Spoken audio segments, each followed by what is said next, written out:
Okay, so now we're up to part 2. And in this case, we're going to be jumping into the text after a few quick seconds of me explaining the genealogy of King Hrothgar. And then we'll actually get into the text itself, the book itself. So in the Beowulf folder, you'll notice I had put in there something called genealogy Danes. So one quick point to remember, the Danes live in Denmark. Denmark is the scene where all this adventure for Beowulf is going to occur. Okay, Beowulf himself is not Danish. Beowulf is from Geatland. He is a Geat. Okay, so I divide the story up into 3 parts. On the third part, I'll show you the genealogy of Beowulf. So for now, just realize he's coming from the country of Geatland, and he's going to be helping out the Danish people. So you see right here, it says the House of Schildings. The main character of the Danes is named Hrothgar, right where my cursor is moving, Hrothgar. His past heritage is linked all the way back to the original Dane who established the kingdom, and that's, as Haney will present the name, as Shield Chieftain. So here's the original Old English spelling. But going by Haney, it's Shield Chieftain. When we look at the actual text, it's going to present a biography, basically, of Hrothgar, the king. It's establishing all the important parts of why he is a major player in this text. Beowulf himself will not appear until page 13. And even though he's not named, okay, his name isn't revealed until page 25. So just to be clear, I believe I said page 13. Beowulf appears on page 15, and you don't learn his name until page 25. Okay, so now what I am not going to do, I am not going to read this line by line. I'm just going to be moving through the pages and establishing material that is in the text. The idea is, let me shift over one more file. I'll have this file open with the line count, and I'll be moving down so you can see where the evidence and the defense of material exists. The idea is you would have already listened to the audio while looking at the original text. Okay? So it would be a good idea to have 2 windows open, one with the audio and one with the actual text in front of you. Okay. Now, as I said before, the audio sometimes skips ahead, and if you get lost, just pause the audio and hunt around. If you get so lost that you can't find what the audio is doing, just let me know and I'll help you out. So back to the genealogy chart. Let me make this big. So in the beginnings of the epic, we're going to learn the history of Hrothgar. So we have his father, his grandfather, and his great-grandfather. He comes from a line of royalty. He is an important person. So one of the main themes in Beowulf is a discussion about heritage and community, which I told you some time ago. So immediately the epic is introducing the important lineage of Hrothgar, why he is king. It's establishing why he is king. So here we have the modern spelling of Hrothgar. This is the Old English spelling of Hrothgar. This is his wife. So the equal sign means marriage. Hrothgar married Wilfio. This is a brother, and this is another brother, and he has an unnamed sister. She marries a gentleman named Onella, and that is mentioned in the text when we're going through the biography of Hrothgar. Okay.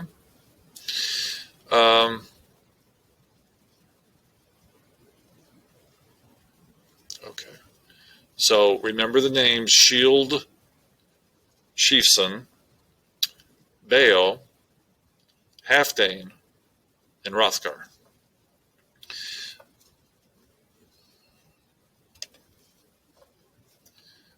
Now let me shift over to the text.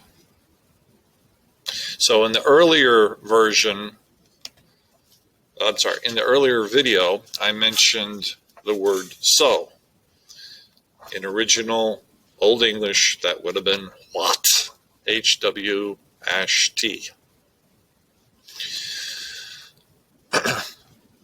Notice we begin immediately with the Speardanes. That's an epithet for Denmark, for the Danish people. This first stanza is establishing the story is in the past. This is a history that is not the current time. So the scope, Seamus Heaney, is in modern times, revealing, as the narrator, revealing the story of the ancient years of the Denmark people, the people in Denmark.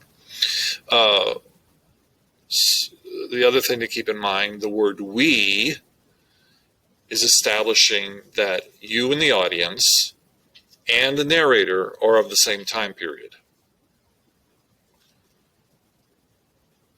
There's a link between us, we, the readers, and the narrator.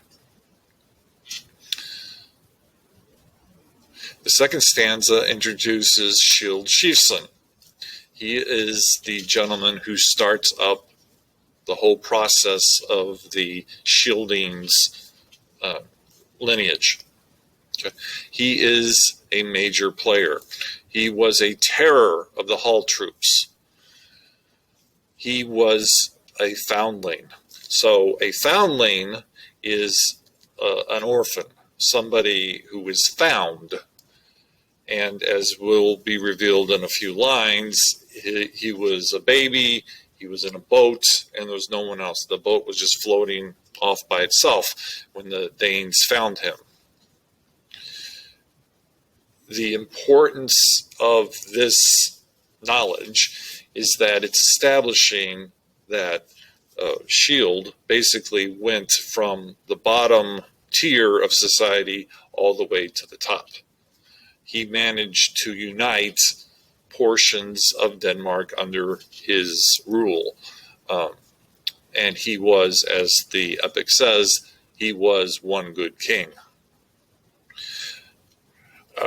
You'll notice in line 10, and specifically in line 10, there is a kinning with the term whale road, which I explained to you last time. Okay, so from this King Shield, he had a boy child, and that is Bael. Bael proved to be a good king just like his father. Okay. Down here in the next stanza, we return to Shield, and it's just establishing that he lived to be an old man. Shield was still thriving when his time came, and he crossed over into the Lord's keeping. So he died basically in the prime of his life, probably middle-aged. and they're going to have a funeral for him. They put his body on a boat, and they put lots of armor, they put jewelry, they put treasure on top of them, and set the boat adrift. So right here it says, far-fetched treasures were piled upon him and precious gear. I never heard before of a ship so well furbished with battle tackle, bladed weapons, and coats of mail. This is an act of sacrifice by the community. He was such a well-loved king, and he unified the people and developed a strong economy for the people, that they sacrificed a portion of their wealth and set him adrift into the ocean, just like he was found. So it's a story that goes full circle. He's so important, he is called the Great Ring Giver. So as a sign of loyalty to the king himself will give rings, like in a typical fraternity, give rings out to all the thanes, his followers, the knights, and showing their allegiance to him. The other thing of importance at this line, this is line 38, notice the pronoun I. That is the first time the narrator has established himself. This is going to be in first person. He is relating the whole story to you.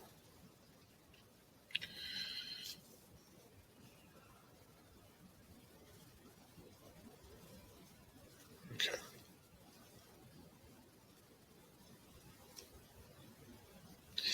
Right here on line 50 to 52, it reads, no man can tell, no wise man in hall or weathered veteran knows for certain who salvaged that load. So what that's referring to, once the boat was set adrift with the king's body and all the treasure, the sacrifice of the community, basically anybody who, from another country, mind you, from another island, traveling on their boat, if they bumped into this funeral boat, they could claim the treasure and take it for themselves. The body would be left alone and let the ocean deal with it as it pleases. So it would be taboo if any member of the community, of the Danish community, would follow the funeral boat and take the treasure. Okay, so because it's a sacrifice, you don't follow behind and try to claim it for yourself, unless, of course, you're from a different country. That's the difference, and that's what the salvage is referencing. Okay, so his son Baal will take over, and he's a good king. Then he's going to have a son, the Halfdane. He will be a good king. Okay. From the Halfdane, we get Hrothgar, Hrothgar, and Helga. And again, you see here's his sister, a daughter who is not named, but she's a sister to Hrothgar, and she will marry Onela. She is an example of a peace weaver. So she would have married Onela in order to keep peace. He's Swedish. Okay. Hrothgar will end up to be a good king himself. He will lead a strong army. So because he has a positive kingdom, a positive ruling of the people, he's going to construct a mead hall. It is going to be the best mead hall the world has ever known. It will also serve as his throne room. The narrator will establish Far and wide through the world I have heard, orders for work to adorn that wallstead were set to many peoples. So it was involved a lot of work from all manner of craftsmen within the European communities. It's going to be the Hall of Halls. It's going to make its name for itself. And it is named Heorot. This name will appear frequently in the text. So Heorot is the mead hall. Hrothgar is the king. As a king in the mead hall, where his thanes would gather around his throne and drink mead, he did not renege. He doled out rings and torques at the table. So again, the rings are signs of loyalty to him. The torques are for the male, for the thanes, are like collars of gold that hang across the chest. Okay? They're real heavy and they're real thick gold. Again, showing how well established the kingdom is. So the mead hall towered, its gables wide and high, and awaiting a barbarous burning. What this is establishing here, the barbarous burning, is letting you know in the near future there's going to be a disaster, a tragedy. A doom is abiding in the territory. The epic does not, it moves very quickly if you've noticed. So already we're up to Hrothgar, who's going to have the trouble that Beowulf is going to have to become involved with and help solve. So this doom is living outside the mead hall. And in time it would come, a killer instinct unleashed among in-laws, the bloodlust rampant. A powerful demon, a prowler through the dark, nursed a hard grievance. It harrowed him to hear the din of the loud banquet every day in the hall, the harp being struck and the clear song of a skilled poet telling with the mastery of man's beginnings how the Almighty had made the earth a gleaming plain girdled with waters. Okay, so what this long sentence is establishing. There's a demon living near the mead hall, and every night he would hear a poet, a scop, come forward and tell a story. And he's basically talking about God and Genesis and the beginning of the world and the creation of the planet and the people. So at one level, you might be thinking, well, why is this a major concern? Why would a demon be so upset? What the text reveals to you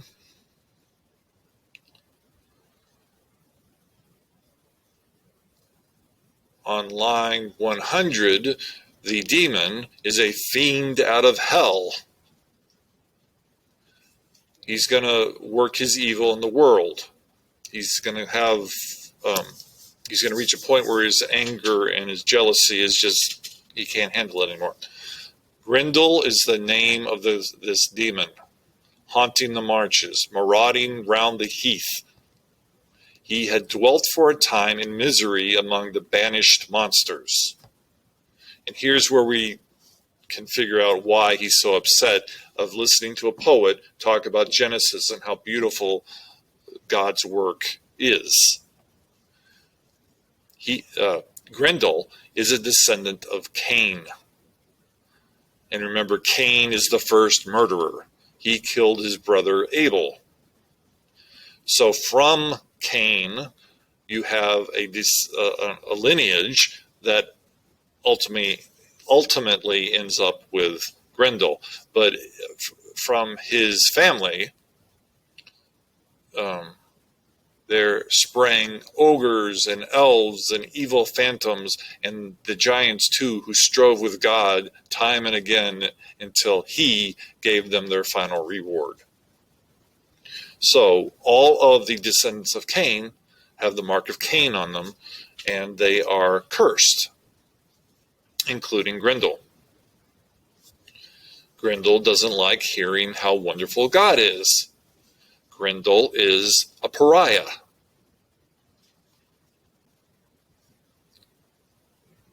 And here's where we go up a notch in the plot. So, one night, after nightfall, Grendel set out for the lofty house, for Heriot, to see how the ring-danes were settling into it after their drink. And there he came upon them, a company of the best asleep from their feasting, insensible to pain and human sorrow. They are shown to you as being insensible to pain and human sorrow because they've been drinking. They've drank so much of the mead, they're sleepy, or they're knocked out, basically. So Grendel comes into the mead hall. Suddenly, then, the God-cursed brute was creating havoc. Greedy and grim, he grabbed 30 men from their resting places and rushed to his lair, flushed up and inflamed from the raid, blundering back with the butchered corpses. So this is giving you a sense of how strong and how big this demon is. He's able to grab 30 men and murder them, drag these 30 men, their butchered corpses, down into the swamp that's near the mead hall. And he pulls them into the water where his house is. In the morning, it's more evident of how horrible this act is. Grendel's powers of destruction were plain. Their wassail was over. They wept to heaven and mourned under mourning. Their mighty prince, Hrothgar, their storied leader, sat stricken and helpless, humiliated by the loss of his guard, bewildered and stunned, staring aghast at the demon's trail in deep distress. So immediately from the beginning, as good a king as Hrothgar is, as strong he is and unifying of his people, he's at a loss at what to do with this demon. He's completely clueless. He is numb with grief. And the problem that develops, because he doesn't take action, because he doesn't know what to do, the next night, for one night later, the merciless Grendel struck again with more gruesome murders. So this is going to continue on night after night after night. As long as somebody goes into the mead hall to drink mead and to relax and just have a communal time period with the other Thanes, Grendel is going to attack. And he's going to haunt it. It's going to become a cursed location. So no one is going to go there anymore. It's going to stand empty. A deserted wallstead. And this is going to go on for 12 winters. 12 years. If anyone steps into the mead hall, Grendel will kill them. It's so traumatic and so humiliating that Hrothgar, a good king, doesn't know what to do. The Lord of the Shielding suffered under his load of sorrow, and so, before long, the news was known over the whole world. And you're getting the impression that his humiliation is going to be so great. Worldwide, throughout Europe, people know what a hideous situation that has been laid down on Hrothgar. It's almost as if Hrothgar has been cursed. And here it's notice how the text reads, the vicious raids of Grendel, his long and unrelenting feud, nothing but war, how he would never parley or make peace with any Dane, nor stop his death dealing, nor pay the death price. This death price that's mentioned here in the culture of the time, if you've committed a murder and the victim's family is alive, you would pay restitution to them.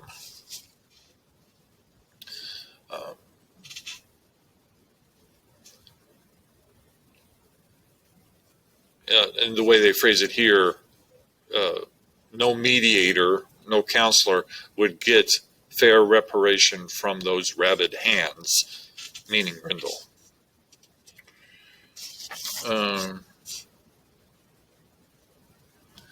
And again, on line 160, Grendel is going to be referred to as that dark death shadow. So again, that's a kinning, dark death shadow, who lurked and swooped in long nights on the misty moors. Nobody knows where these reavers from hell roam on their errands. So Grendel, like his siblings, are reavers from hell, and they're roaming about at night. It's even so intense. Grendel is portrayed here as waging a lonely war, inflicting constant cruelties on the people. So Harriot is being haunted by Grendel. Interesting enough, the narrator now mentions on line 168, 169, the throne itself, because remember, it's a throne room. The throne itself, the treasure seat, he was kept from approaching. He was the Lord's outcast. What this comes down to, although Grendel can make a mess of the mead hall, he can destroy the benches and the tables or anything in the room. He just can't touch the throne itself, because as a king, Hrothgar is given the right of rule from God. So the throne is a symbol of God's connection to the people. It's a symbol of Hrothgar's right of kingship. Okay. So that's why Grendel can't go anywhere near it. Okay. Another added element, one reason why Hrothgar is so paralyzed and stuck in this limbo, his counselors, okay, the highest in the land, would lend advice, plotting how best the bold defenders might resist and beat off sudden attacks. Unfortunately, sometimes at pagan shrines, they vowed offering to idols, swore oaths that the killer of souls might come to their aid and save the people. The counselors of Hrothgar are basically pagan, devil worshippers. So the line that says that the killer of souls, that's referring to Satan. They are swearing oaths to Satan to help them get rid of Grendel, save the people, because that was their way. They're heathenish. Deep in their hearts, they remembered hell. So the advisors are bad advisors, which leads you to, there's two speculations here. Either Hrothgar is blind to their pagan-like ways, he has no clue, or he knows they're pagan, he knows what they're doing, but he doesn't do anything about it. And either way you look at it, he's clueless about the situation. So either he doesn't know what they're doing, or he does know and he's just turning his head, ignoring it. The monk who put this together does throw in a little message here. I assume this is from the monk and not from the past writers of the text. It says, "O cursed is he who in time of trouble had to thrust his soul in the fire's embrace, forfeiting help." So basically somebody who would sell their soul. And if you do that, you have nowhere to turn. But blessed is he who after death can approach the Lord and find friendship in the Father's embrace.